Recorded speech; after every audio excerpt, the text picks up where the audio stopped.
My world shattered the day a government security clearance revealed my entire life was a lie.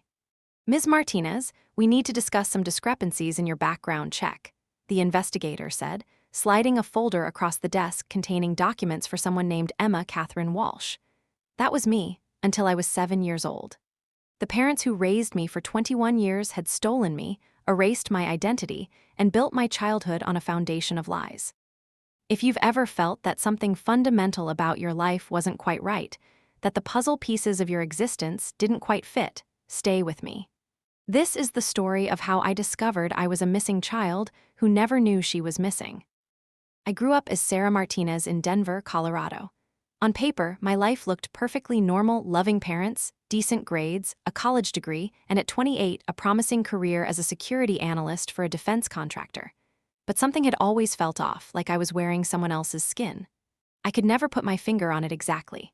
My parents, Miguel and Rosalind Martinez, weren't particularly affectionate people, but they provided everything I needed. They took me on vacations, helped with homework, and cheered at my high school graduation. They were good parents in all the ways that could be measured. Yet I always sensed this invisible wall between us, moments when I'd catch them exchanging glances after I did something they found strange or unexpected. "You're so different from us," my mother would sometimes say with a tight smile, as though it were both a compliment and an accusation. I'd look in the mirror and wonder why my sandy blonde hair and green eyes looked nothing like their dark features. "You take after your grandmother on your father's side," they'd explain whenever I asked. They had photos of this mysterious grandmother who had died before I was born, and I supposed there was some resemblance.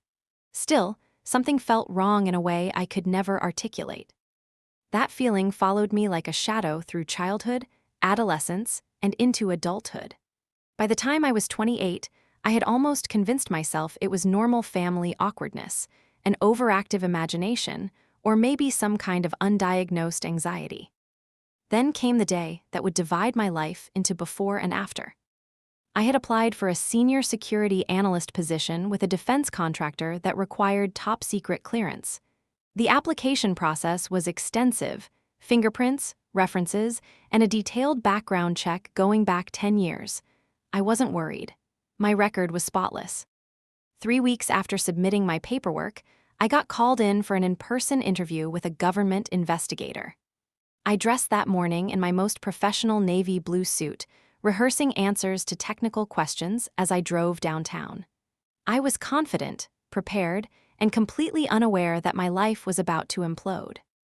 The investigator was a stern woman in her 50s with reading glasses perched on her nose. "Ms. Martinez," she began after the preliminaries, "we have encountered some irregularities with your documentation." My stomach tightened. Had I made a mistake on the forms? Had I forgotten to disclose something? "According to our records," she continued, "Sarah Elena Martinez didn't exist before 1996. I laughed. "That's impossible. I was born in 1990. I have a birth certificate." "Yes, you do. Issued in 1996, backdated to 1990. She slid a folder across the desk. "These are copies of your original school records from Phoenix, Arizona, under a different name." I opened the folder with trembling fingers. Inside were report cards, vaccination records, and school photos of a little girl who was unmistakably me, but the name printed across the top read, Emma Walsh. "There must be some mistake," I whispered, but even as the words left my mouth, something deep inside me recognized the truth. It explained the wrongness I had felt my entire life. Emma Walsh was reported missing in 1996 during a supervised visit with her father, the investigator said. The case was never solved. I stared at her, unable to process what she was saying. "Are you telling me I was kidnapped?" "I'm telling you there are serious discrepancies in your background that need to be addressed before your clearance can proceed. I've contacted the FBI, and they are reopening the case." I don't remember much about leaving the office. I somehow drove home in a fog, clutching copies of the documents the investigator had provided. My phone rang repeatedly, probably my boss wondering why I hadn't returned to work, but I couldn't bring myself to answer. I sat on my apartment floor, documents spread around me like pieces of someone else's life. Emma Walsh. born November 12, 1990, to Linda and Thomas Walsh in Phoenix, Arizona. Reported missing February 18, 1996. Last seen with her father during a court-supervised visitation. My whole body trembled as I Googled Emma Walsh missing Phoenix, 1996. The search returned thousands of results, including news articles with headlines that made me physically ill. 7-year-old still missing after visitation with father. Police question father and daughter's disappearance, and search for missing girl enters second week. And then I found it, a website titled Finding Emma. The site looked like a digital time capsule from the early internet, clearly maintained for decades. At the top was an image of a little girl with sandy blonde hair and green eyes, my face, my missing tooth. Beneath the picture was a message. My daughter Emma was taken on February 18, 1996. She would be 28 years old now. I will never stop looking for her. If you have any information, please contact me. The website included age progression photos, which grew more accurate with each update. The most recent one, showing what Emma might look like at 25, could have been my driver's license image. I scrolled through the site with growing horror, reading the desperate words of a mother who had spent over 20 years searching for her child, for me. The site included a detailed timeline of Emma's disappearance, names of investigators, pleas for help, and updates on the search. According to the timeline, Emma's parents had divorced when she was 5. Her father, Thomas Walsh, had been granted supervised visitation after allegations of erratic behavior. During one such visit to a park, both Thomas and Emma disappeared. Thomas's car was found abandoned at a bus station 3 days later, but there was no trace of either of them. The more I read, the more physically ill I felt. My entire identity was unraveling around me. I wasn't Sarah Martinez. I was Emma Walsh, a stolen child. And if that was true, then the people I had called mom and dad my entire life were, what? Kidnappers, criminals, liars. I sat on my bathroom floor that night, vomiting until there was nothing left. Then I crawled into bed and pulled the covers over my head, wishing I could wake up and discover it had all been a nightmare. But the documents scattered across my living room floor were undeniable proof. Sleep evaded me. By 3 a.m., my shock had begun to crystallize into something harder, a desperate need for answers. I got up and started making lists. Questions I needed answered, documents I needed to find, and people I needed to contact. If I approached this methodically, like the analyst I was trained to be, maybe I could make sense of it all. The next morning, I called in sick to work and began my investigation into my own life. First, I examined my birth certificate closely for the first time in my adult life. The hospital listed was real, but when I called their records department, they had no record of my birth or of Rosalind Martinez giving birth on that date. The doctor's name listed couldn't be traced to any medical license in Colorado or the surrounding states. Next, I dug through old image albums. There were plenty of pictures of me as a child from about age 7 onward, but suspiciously few from before that. The handful of baby pictures were oddly generic, me in a crib with no identifying features, me in a high chair with my face partially obscured. Then I found something that made my blood run cold. In a box of miscellaneous documents in my parents' basement was my elementary school registration from 1997. It listed my previous school as homeschooled despite the Phoenix records showing I had attended kindergarten and first grade there. The registration also included a doctor's note explaining that all my previous medical records had been lost in a clinic fire. Every discovery pointed to the same horrifying conclusion. Miguel and Rosalind Martinez had systematically erased Emma Walsh and created Sarah Martinez. But why? Who were they to Emma Walsh? I had no photos of Thomas Walsh on the Finding Emma website to compare with my father's face, but they didn't look alike from what I could tell. I needed professional help. After careful consideration, I reached out to the contact information on the Finding Emma website, not to reveal myself yet, but to get connected to someone who knew the case. The next day, I received a call from a retired FBI agent named Alexander Rodriguez. I handled Emma Walsh's disappearance for 5 years, he told me. It was one of those cases that haunt you. What's your interest in it? I took a deep breath. I have reason to believe I might be Emma Walsh. The silence on the other end lasted so long that I thought we had been disconnected. I'm going to need to meet with you in person, he finally said, his voice carefully controlled. Can you come to Phoenix? 2 days later, I sat across from Agent Rodriguez in a quiet corner of a Phoenix hotel restaurant. He was in his 60s now, with salt and pepper hair and tired eyes that had seen too many tragedies. I handed him the file of documents I'd collected. He examined each one carefully, occasionally looking up to study my face. You have her eyes, he said finally. Same unusual green. I must have stared at her image every day for years. Was I kidnapped by my father? I asked, getting straight to the point. Rodriguez shook his head. We thought so at first. Thomas Walsh was the obvious suspect, non-custodial parent, recent erratic behavior, disappeared the same day. But something never added up. His car was found with his wallet still inside. His bank accounts were untouched. It was like he vanished along with Emma. Then who took me? Rodriguez took a long sip of his coffee. We could never prove it, but we had strong suspicions about Emma's grandparents, Linda's former in-laws, the Walshes. They never accepted the divorce and were fighting for custody. They disappeared a week after Emma did, telling neighbors they were moving to Florida. We tracked them there, but we found no sign of Emma.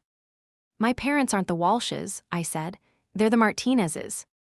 Yes, and that's what doesn't fit with our original theory. He studied me carefully. Would you be willing to submit a DNA sample? I still have contacts who could compare it to Linda Walsh's DNA on file. I nodded. Finding out for certain seemed both terrifying and necessary.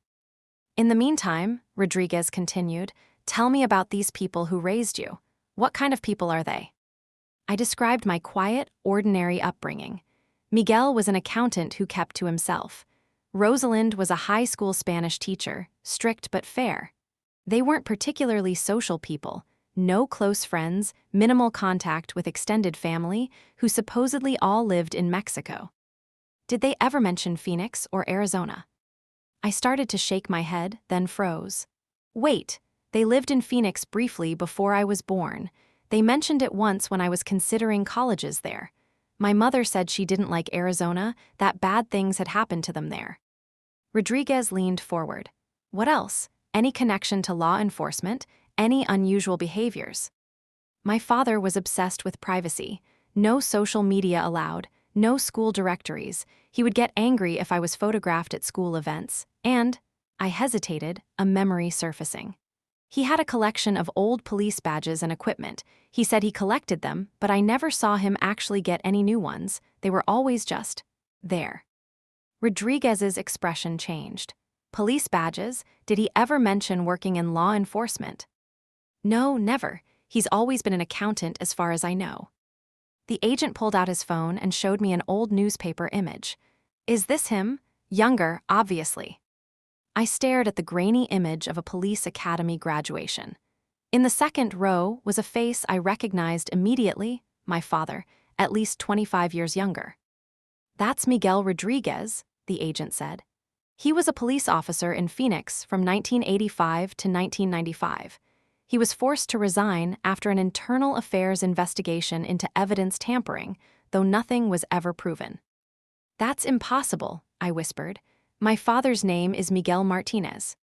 A name change is simple enough, especially for someone with police knowledge. My mind raced to connect the dots, but how does this relate to Emma Walsh, to me?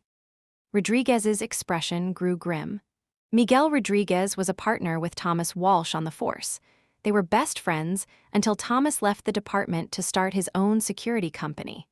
Miguel testified as a character witness during Thomas's divorce from Linda. He claimed Linda was unstable and unfit. The pieces were starting to come together, forming a picture too horrible to contemplate. Are you saying my father, Miguel, helped to kidnap me? I'm saying Miguel Rodriguez had means, motive, and opportunity. He knew the system, had a grudge against Linda Walsh for taking his friend's child, and disappeared from Phoenix right after Emma and Thomas did. And my mother, Rosalind. I'll need to check the records, but if I remember correctly, Thomas Walsh has a sister named Rosa. My head was spinning. But what happened to Thomas, my real father? If they were friends, why isn't he a part of my life? Rodriguez's expression turned somber. That's the question that has haunted this case for 20 years. Over the next week, Rodriguez and I pieced together a theory of what might have happened, based on old case files he still had access to and my own fragmented memories that began to surface. Thomas Walsh, my biological father, had been desperate to keep custody of his daughter during a bitter divorce. His friend Miguel Rodriguez, believing Linda Walsh was an unfit mother, had helped fabricate evidence against her, drug tests, witness statements about erratic behavior, and even falsified police reports of disturbances at her home. Despite this, the court still limited Thomas to supervised visitation while the case proceeded. Enraged, Thomas had planned to flee with me during one of these visits. Miguel, still a police officer, had helped coordinate the disappearance. But something had gone wrong. Thomas never arrived at the rendezvous point where Miguel and Rosalind, who was indeed Thomas's sister, Rosa, having changed her name, were waiting. After days of waiting, they made the decision to take me themselves, creating new identities and moving to Colorado. But what happened to Thomas Walsh? I asked Rodriguez as we sat surrounded by case files in his home office. That's still the missing piece, he admitted. His body was never found. You think he's dead? I think something went very wrong with whatever plan they had. The DNA test results arrived a week later, confirming what we already knew. I was Emma Catherine Walsh, with a 99.9997% match to Linda Walsh's DNA. The confirmation unleashed a flood of recovered memories, fragmented images of a woman singing to me, a different house with yellow curtains, a dog I had loved named Penny. I remembered a park with a red slide and a man, Thomas, my biological father, pushing me on a swing. And I remembered the last day, confusion, a car ride with people I knew but wasn't supposed to go with, crying for my daddy who wasn't there. I want to meet her, I told Rodriguez. Linda, my mother. Are you sure? This is a lot to process. I've lost 21 years with her already. I don't want to waste another day. Rodriguez arranged the meeting at his home. I arrived early, my stomach in knots, pacing in his living room as I waited. When the doorbell rang, I froze. Linda Walsh was in her 50s now, her blonde hair streaked with gray, her face lined with years of grief. But her eyes, my eyes, lit up the moment she saw me. Emma, she whispered, her voice breaking. I couldn't speak. My carefully prepared words evaporated. We stood staring at each other across the room, both trembling, until something broke loose inside me, and I found myself moving toward her. The moment she embraced me, something clicked into place. A sense of rightness I had never felt before, like finding the missing piece of a puzzle I had been trying to solve my entire life. I knew you were alive, she kept saying between tears. I knew I would find you. In the days that followed, Linda shared photos, videos, and stories from my early childhood, a life I had been robbed of but could now reclaim. She had never remarried, never had other children. Finding me had been her life's mission. What happens now? I asked Rodriguez after the emotional reunion. To Miguel and Rosalind, I mean. That depends on what you want, he said carefully. We have enough evidence for arrests on kidnapping charges, but prosecuting family abduction cases after so much time is complicated, especially with you being an adult now. I want the truth, I said firmly. All of it, including what happened to Thomas Walsh. The plan came together over the next month. Rodriguez, working with current FBI agents, built a case against Miguel and Rosalind Martinez. They obtained warrants for financial records, phone records, and eventually, their home and property. I stayed away from them during this time, ignoring their increasingly concerned calls and texts about my sudden absence. Each message felt like another lie, knowing what I know now. The truth about Thomas Walsh emerged from old bank records and a storage unit rented under Miguel's former name. Thomas had indeed planned to flee with me, but Miguel and Rosa had their own plan, one that didn't include him. Evidence suggested a confrontation at the rendezvous point, a struggle, and Thomas's death, likely accidental, but covered up nonetheless. His remains were never found, but blood evidence and a partial confession in a letter Miguel had written but never sent to his own father filled in the blanks. The arrests happened simultaneously, Miguel at his accounting office, Rosalind at the high school where she taught. The charges were severe: kidnapping, obstruction of justice, evidence tampering, identity fraud, and conspiracy after the fact to commit homicide. I watched the news coverage from Linda's home in Phoenix, feeling strangely hollow as my former parents' booking photos appeared on screen. These people had raised me, taught me to ride a bike, nursed me through illnesses, and celebrated my birthdays. They had also stolen me, erased my identity, and robbed me of my real mother and my true self. The media frenzy was intense. Security analyst discovers she is a kidnapped child blared headlines across the country. I received countless interview requests, all of which I declined. This wasn't a story for public consumption. It was my life, messy, painful, and complicated. I did, however, agree to one meeting with Miguel and Rosalind at the detention center where they awaited trial. I needed to hear them explain themselves. The visiting room was cold and sterile. Miguel looked smaller somehow in his orange jumpsuit, his shoulders hunched. Rosalind had been crying, her eyes red-rimmed and swollen. "Sarah," she began when I sat down. "My name is Emma," I interrupted. "It's always been Emma." Miguel shook his head. "We gave you a good life, better than you would have had with her." "That wasn't your decision to make," I said, fighting to keep my voice steady. "You stole me, you lied to me my entire life, and what happened to Thomas, my real father?" Their exchanged glances told me everything. "It was an accident," Miguel finally said, his voice barely audible. "He changed his mind about letting us take you. He said he was going to turn himself in instead, take his chances with the courts. We argued. He fell and hit his head. So you took me anyway, and buried him somewhere." Rosalind reached across the table. "We loved you like our own. Everything we did was out of love." I pulled my hand away before she could touch me. "Love doesn't kidnap. Love doesn't lie. Love doesn't build a child's entire life on a foundation of deception." "We were protecting you from an unstable mother," Miguel insisted. "You fabricated that instability. You used your position as a police officer to falsify evidence against her. You destroyed her life, and you stole mine." I stood up, suddenly unable to bear another minute in their presence. "The prosecutor has offered a plea deal," I told them. 15 years for you, Miguel, 10 for Rosalind. I've told them I won't oppose it." "You'd send us to prison," Rosalind's voice broke, "after everything we've done for you." I looked at them both, these strangers I had called parents. "I'm not sending you anywhere. Your own actions did that. I'm finally letting the truth come to light." I turned to leave, then paused. "There's one thing I want to know. All those times I felt like I didn't belong, like something was wrong with me, did you see it too? Did you know, deep down, that I wasn't yours to keep?" Miguel couldn't meet my eyes. Rosalind stared at her hands.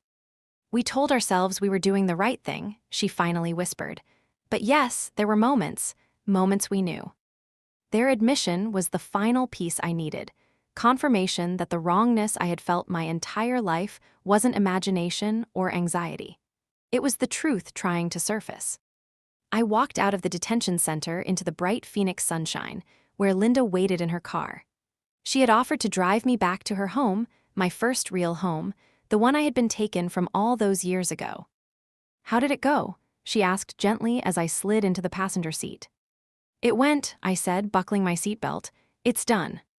In the months that followed, I legally reclaimed my name, Emma Catherine Walsh. I moved back to Phoenix, taking a cybersecurity position with a firm there. Linda and I began the delicate process of building a relationship, navigating the complex emotions of being mother and daughter with 21 years missing in between. The Martinez home in Denver was sold to pay restitution and legal fees. Going through the house before the sale was surreal, packing up my childhood belongings, deciding what to keep and what to leave behind. Each item felt tainted by deception, yet they were still the artifacts of my life. In my old bedroom, I found a box I had forgotten, keepsakes from elementary school. Among them was a story I had written in 3rd grade titled "The Girl Who Didn't Know Who She Was." My teacher had written comments about my vivid imagination. Reading it now sent chills down my spine. My subconscious had been trying to tell me the truth all along. Miguel and Rosalind both accepted plea deals. I attended neither sentencing, having said everything I needed to say. Thomas Walsh's remains were eventually located based on Miguel's confession, bringing final closure to a mystery that had spanned decades. On the anniversary of my reunion with Linda, we visited Thomas's grave together. The headstone was simple, with his name, dates, and the words, "Beloved Father." Linda placed flowers beside it, her expression solemn. "He loved you very much," she said. "Whatever mistakes he made, that was always true." I knelt and placed my own small bouquet. I wish I could remember him better. "You have his laugh," Linda told me, "and his determination. I see him in you every day." As we walked back to the car, Linda linked her arm through mine. "What do you think about dinner at that Italian place you like? Maybe invite Alex to join us." Rodriguez had become a fixture in our reconstructed family, the person who had helped bring us together again. "That sounds perfect," I said. Perfect wasn't a word I used lightly anymore. My life wasn't perfect. It was complicated and messy and still healing. There were therapy sessions and moments of grief for the childhood I had lost, anger at the years stolen from me, and confusion about how to feel about the people who had raised me. But there was also this, the warm Arizona evening, my mother's arm linked with mine, the knowledge of who I truly was, and the freedom that came with that truth. After a lifetime of feeling like I was living someone else's story, I was finally the author of my own. My security clearance eventually came through. Ironically, being a kidnapping victim doesn't disqualify you from government work. The investigator who had initially discovered the discrepancy sent me a brief, professional note of congratulations that ended with a personal postscript. "Some secrets need to be uncovered. I'm glad yours was." "So am I thought as I filed the note away. The greatest security breach in my life had been the one that finally made me secure in who I really was. The most unexpected part of reclaiming my identity was discovering that I wasn't erasing Sarah Martinez to become Emma Walsh. I was integrating both. The determined security analyst raised by the Martinezes and the lost little girl who belonged with Linda Walsh were both essential parts of who I had become. Have you ever had the sense that something fundamental about your life wasn't quite right? That nagging feeling that the story you've been told doesn't match the one written in your bones? Trust that instinct. The truth has a way of surfacing, even when buried under decades of lies. My name is Emma Catherine Walsh, and after 21 years of living someone else's story, I'm finally living my own.